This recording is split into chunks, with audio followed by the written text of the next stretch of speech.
समितीच्या निमित्ताने या ठिकाणी एकत्र जमलेलो आहोत। सर्वप्रथम महाराष्ट्राचे आद्यदैवत छत्रपती शिवाजी महाराज, छत्रपती संभाजी महाराज आणि घटनेचे शिल्पकार डॉक्टर बाबासाहेब आंबेडकर ज्यांनी आपल्याला या मतदानाचा अधिकार दिला। त्यानंतर या ठिकाणी महात्मा ज्योतिबा फुले, सावित्रीबाई फुले, संत सेवादास, संत रविदास महाराज या सर्वांना, तसेच साहित्यरत्न अण्णाभाऊ साठे या सर्वांना मी अभिवादन करतो आणि मी या ठिकाणी माझे दोन शब्द म्हणतो। मित्रहो, या ठिकाणी आपण आज लोकशाहीच्या उत्सवामध्ये सामील होण्यासाठी तर आज एकत्र जमलेलो आहोत। तर या ठिकाणी सांगत असताना आपण आज काँग्रेस पक्षाला मतदान करण्यासाठी आपण आज एकत्र जमलेलो आहोत। तर आपण काँग्रेस पक्षाला मतदान का करायचं, तर त्याचं प्रमुख कारण असं आहे की काँग्रेस पक्षाला इतिहास आहे। काँग्रेस पक्ष हा चळवळीतला पक्ष आहे आणि काँग्रेस पक्षाने आपल्याला स्वातंत्र्यातून स्वातंत्र्यामध्ये आणण्यासाठी सर्वात महत्त्वाची भूमिका बजावली आहे।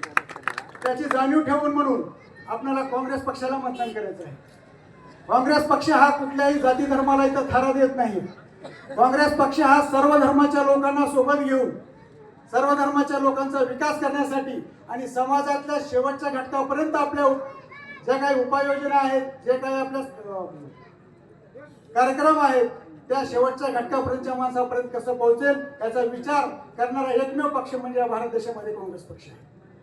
तर त्यासाठी म्हणून या ठिकाणी आपण आज लातूर जिल्ह्यातील जानोळ या ठिकाणी आज आपल्या लातूरचे नेतृत्व करणारे स्वर्गीय विलासरावजी देशमुख साहेबांनी ज्यावेळेस सत्तेमध्ये होते त्यावेळेस त्यांनी सत्तेतला आपल्या ताटातला घास, एक घास आपल्या जानोळकरांपर्यंत कसा पोहोचला जाईल, आपल्या या ठिकाणी समाजाच्या शेवटच्या घटकापर्यंत कसा पोहोचला जाईल याचा त्यांनी अटोकाट प्रयत्न केलेला आहे।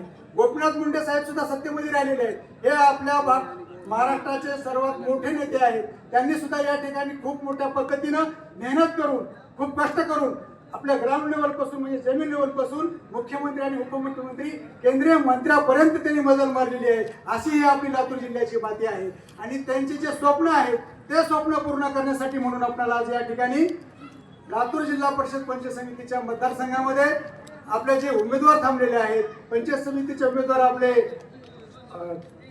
खंदारेताई आणि दुसऱ्या पंचायत समितीचे उमेदवार आपल्या सूर्यवंशीताई आहेत आणि जिल्हा परिषदचे उमेदवार आपले एन.आर. पाटील साहेब आहेत। तर यांना सर्वप्रथम आपण प्रचंड मताने विजयी करावं ही मी पहिल्यापासून तुम्हाला आव्हान करतो। हे सांगत असताना साहेब आपण पाहतोय या ठिकाणी आपला हा सगळा डोंगराळ भाग आहे।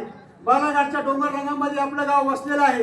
याचा पूर्ण विचार करून स्वर्गीय विलासराव देशमुख साहेबांनी ज्यावेळेस मुख्यमंत्री झाले त्यावेळेस जास्तीत जास्त ठिकाणी आपला हा भाग जो आहे तो ओलिताखाली कसा येईल, पाण्याखाली कसा येईल याचा विचार केला आणि जास्तीत जास्त तळे निर्माण करण्याचं काम या ठिकाणी विलासराव देशमुख साहेबांच्या काळामध्ये झाले। तर या सगळ्याचा विचार करून आपण काँग्रेसला पाठीमागे भक्कमपणे उभं राहायचं। आपण पाहतोय गेल्या काही काळामध्ये आपण दुसऱ्या पक्षाच्या हातामध्ये सत्ता येऊन बघितलेली आहे, पण त्यांचे काम करण्याची पद्धत काय आहे, कशा पद्धतीने ते काम करत आहात। आज आपण जर किनगाव पासून जर आपण निघालो तर नांदगाव पाटी म्हणजे मेन रोड पर्यंत आपण जात आहोत। त्या ठिकाणी आमचं गाव मध्ये लागते दाटक्या, तर 10 वर्षापासून त्या ठिकाणी एक मुरमाचं टोपलं सुद्धा कोण टाकलेलं नाहीये। अशी एकदम बिकट अवस्था ह्या लोकांनी करून ठेवलेली आहे। आणि दुसरी बाजू जर बघायची झाली आपण या ठिकाणी तर भ्रष्टाचार या ठिकाणी पोकळलेला आहे। आपण पाहतोय जिल्हा परिषद ज्यावेळेस पंचायत समितीला आपलं काम पडलेलं असते, ज्यावेळेस आपण काम करण्यासाठी जातो तर आपल्याला गोट्यासाठी किती पैसे द्यावे लागते, विहिरीसाठी आपल्याला किती पैसे द्यावे लागते, आपल्या घरकुलसाठी किती पैसे द्यावे लागते। तर हा भ्रष्टाचार समूळ नष्ट करण्यासाठी म्हणून आपल्याला प्रचंड अशा बहुमताने काँग्रेस पक्षाच्या पाठीमागं प्रचंड बहुमताने आपल्याला उभं राहायचं आणि तो विश्वास आपल्याला या ठिकाणी सर्वांना द्यायचा आहे। आपल्याला फक्त या लोकांना मतदान करून आपलं काम थांबणार नाहीये। तर या ठिकाणी त्यांना ताकद देण्यासाठी अमित भैया देशमुख साहेब माजी मंत्री आणि आताचे चालू आमदार आहेत त्यांचे हात बळकट करण्यासाठी, त्यांचा एक महाराष्ट्रामध्ये दरारा निर्माण करण्यासाठी, वजन निर्माण करण्यासाठी आणि भावी मुख्यमंत्री म्हणून त्यांच्याकडे सगळे लोक असतात आहेत। तर त्यांच्यासाठी म्हणून तुम्हाला या ठिकाणी काँग्रेस पक्षाच्या उमेदवाराला मतदान करायचं। आपण पाहतोच आहे, आपण भ्रष्टाचाराचं एक मिनिटापूर्वी बोललो तर भ्रष्टाचारामध्ये एवढा भ्रष्टाचार माहीत असताना सगळ्यात जास्त भ्रष्टाचार आपल्या चाकूर पंचायत समितीमध्ये आहे. कोण लक्ष देत नाही आहे. आमदार साहेबांचं लक्ष नाही आहे. मध्ये 10 वर्षांनी काय केले? काहीच केले नाही. आपल्या विकासाचा कुठलाच मुद्दा केलेला नाही. या लोकांनी काय केलं? पैसे वाटायचे आणि मतदान घ्यायचं, एवढंच काम यांनी केलेलं आहे. पण एक गोष्ट, ही जी लोक आहेत ना, ही लोक प्युअर व्यावसायिक आहेत, व्यापारी आहेत. त्याच्यामुळे यांनी काय करणार? पैसे गुंतवणार आणि पैसे कमवणार.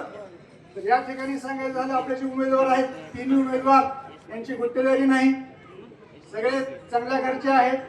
एक समाजाचं काम करण्यासाठी म्हणून ह्यांनी या ठिकाणी निवडणुकीमध्ये उतरलेले आहेत. एन.आर. पाटील साहेबांचं सांगायचं जर झालं तर गेली 10 ते 12 वर्षापासून जिल्हा बँकेवर त्यांनी संचालक मंडळामध्ये काम करत आहेत, संचालक म्हणून काम करत आहेत. तर या लोकांना आपण मतदान का करायचं? तर या ठिकाणी बऱ्याच ज्या काही स्कीम असतात, ज्या काही योजना असतात, जिल्हा परिषद पंचायत समिती याच्या माध्यमातून जे काही स्कीम असतात, त्या स्कीम तुमच्यापर्यंत आजपर्यंत व्यवस्थित पोहोचलेल्या नाहीत. त्यांची माहिती सुद्धा तुम्हाला दिली गेलेली नाही. या स्कीम काय असतात? ते अपंग लोक असतात, त्यांना खुर्च्या पुरवण्याचं काम जिल्हा परिषद पंचायत समितीचं आहे. घरावरची पत्रे पुरवण्याचं काम जिल्हा परिषद पंचायत समितीचं आहे. गोरगरीब लोकांसाठी, आपल्यासाठी शेळीपालन, मत्स्यपालन असे व्यवसाय सुद्धा तुम्हाला जिल्हा परिषद पंचायत समितीच्या माध्यमातूनच केले जातात. पण आजपर्यंत ही माहिती तुमच्यापर्यंत कोणी पोहोचवलेली नाही. काय केलं यांनी? फक्त स्कीम कागदावर करायच्या, सगळा पैसा अंध, अशा पद्धतीचं काम यांनी केलेलं आहे. तर या ठिकाणी आपल्याला यांच्यातून सुटका मिळवण्यासाठी, भ्रष्टाचारातून मुक्ता मिळवण्यासाठी, या सगळ्या गोष्टी करण्यासाठी आपल्याला काँग्रेस पक्षाच्या पाठीमागं खंबीरपणे उभं राहायचं. मी तुम्हाला वारंवार आवाहन करत आहे की काँग्रेस पक्षाच्याच पाठीमागं आपल्याला उभं राहायचं. याच्यातून सगळ्याची सुटका करण्यासाठी आपल्याला आलं लक्षात. दुसरी जर गोष्ट सांगायची झाली, या ठिकाणी जर आपल्या आता आपण सगळे शेतकरी बांधव आहोत, तर आपल्याला यांच्याकडे काम काय पडणार आहे? तर आपले एन.आर. पाटील साहेब जे आहेत, जिल्हा बँकेवर आहेत, तुमच्या मुलीचं लग्न आहे, त्यांच्याकडे जावा, त्यांनी तुम्हाला तुमच्या तत्काळ तुमचं कर्ज मंजूर करते. त्यांनी फाईलची वाट बघणार नाहीत, मंजुरीची वाट बघणार नाहीत. तिथे त्याच्या पद्धतीनं ऑफिशियल काम करून घेतील, परंतु तुमचं काम होणार आहे. दुसरं काय लागतं आपल्याला? पीक कर्ज लागते. पीक कर्जासाठी सुद्धा कुणाच्या पाठीमागे लागायची गरज नाही. आपली शाखा इथे एक आहे, फक्त एकदा तिथं जाऊन तुमचं प्रोसिजर कंप्लीट करा. अडचण आली तर एन.आर. पाटील साहेबाला फक्त कॉल करा, तुमचं काम आणणार नाही. तुम्हाला गोट्यासाठी, तुम्हाला शेतीला जोड व्यवसाय करायचा आहे, ट्रॅक्टर घ्यायचा आहे, अजून कुठला व्यवसाय करायचा जर असेल, त्या ठिकाणी कमीत कमी दरानं आणि लवकरात लवकर फाईल मंजूर करण्याचं काम जिल्हा बँकेच्या माध्यमातून होतं. त्याच्यामुळे यांना भेटायची सुद्धा गरज लागणार नाहीये. तुम्ही फक्त एकदा कॉल करा, तुमचं काम 100% होणार. आणि जर समजा तुम्हाला काही अडचणी येत असतील, तुमच्या एक शेजारच्या गावचा मी आहे, मला कॉल करा, माझ्याशी संपर्क साधा. किंवा इथे जाणवळमध्ये सुद्धा बरेच कार्यकर्ते काम करणारे आहेत, त्यांच्याशी सुद्धा तुम्ही संपर्क साधू शकता.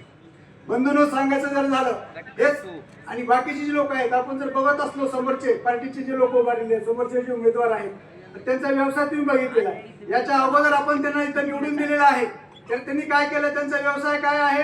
गुत्तेदारी हा त्यांचा मूळ व्यवसाय आहे. त्याच्यामुळे त्यांनी काय करणार? पैसे इन्व्हेस्टमेंट करणार, गुत्तेदारी त्यांची चालू ठेवणार. तेवढ्यासाठी त्यांनी काम करत आहे. त्याच्यामुळं त्यांच्याकडून आपण असे ज्यावेळेस आपल्याला मतदान मागायला आले, त्यावेळेस त्यांना आपण विचारलं पाहिजे की बाबा तुम्ही गुत्तेदारी सोडणार आहात का? गुत्तेदारी करायचं तर गुत्तेदारी करा, राजकारण समाजकारण करायचं तर फक्त राजकारण समाजकारण करा. पण समाजकारणाचं आणि राजकारणाची अडून जर स्वतःची पोटं भरणार असाल तर तुम्हाला हा करण्याचा अधिकार नाही. आणि तुम्ही तुमचं काम करा, तुम्ही ते येऊ नका. तर यासाठी आपल्याला खरंच आपला तळमळ असणारा पक्ष, तळमळीचे कार्यकर्ते, तळमळीचे उमेदवार जर कोण असतील तर हे आपले गणेश दादा सूर्यवंशी साहेब. हा शेतकऱ्याचा मुलगा, आपल्या सोयाबीनला भाव मिळावा, आपल्या सगळ्या सुविधा मिळाव्यात, याच्यासाठी यांनी झरीपासून लातूरपर्यंत यांनी पायी मोर्चा काढलेला आहे. आमचे सहदेव होणाळे म्हणून आमचे मित्र आहेत, त्यांनी खांद्यावर नांगर घेऊन अहमदपूर ते मंत्रालय मुंबईपर्यंत त्यांनी चालत पायी मोर्चा काढला होता. त्यांच्यासोबत यांनी सुद्धा होते. अशा कष्ट करणारे निस्वार्थी लोक जर आपल्यासोबत असतील तर त्या लोकांना निवडून देण्यामध्ये काय अडचण आहे? साहेब खरंच मनापासून देण्यात तळमळ करताय, त्याच्यासाठी आपण त्यांच्या पाठीमागे खंबीर उभे राहा, त्यांना मतदान करा आणि हक्काने सांगा तुम्ही आमचे करा, आमचं काम करा म्हणून. त्यांनी 100% तुमचं काम करणार, कारण त्यांच्या पाठीमागे कुठला स्वार्थ नाहीये. बघा, स्वार्थाने काम करणारे लोक आहेत ते.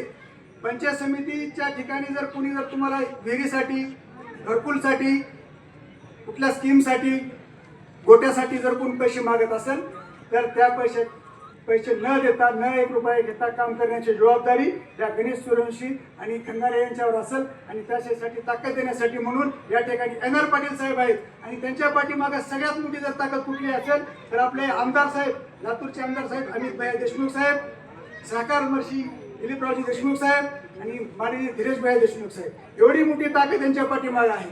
आपण पाहिलंय मित्रांनो, सगळ्या महाराष्ट्रामध्ये काय हवा चालू होती, परंतु अमित भाईंनी या ठिकाणी आपला लातूर जिल्हा हा महाराष्ट्राच्या पूर्व दिशेला येते.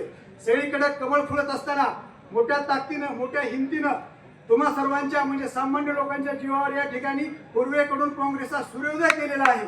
ही सगळ्यात मोठी ताकद या ठिकाणी आपण आज महाराष्ट्रामध्ये उदाहरण निर्माण केलं. आणि मी तुम्हाला खात्रीपूर्वक सांगतो, पूर्वेकडून निघालेला सूर्य 100%च आपल्याला या ठिकाणी पूर्ण महाराष्ट्रावर आणि पूर्ण देशावर काँग्रेसचा झेंडा फहरवण्यासाठी एक चिंगारी म्हणून, एक उत्साह म्हणून ही ताकद जी आपण अमित भाईंनी दाखवून दिली, ही तुमच्या सर्वसामान्यांच्या माध्यमातून, नागरिकांच्या माध्यमातून उभी केलेली आहे.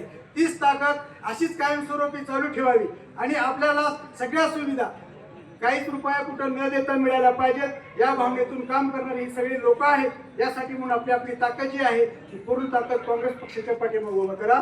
एवढेच बोलून मी माझे 2 शब्द संपवितो. जय हिंद.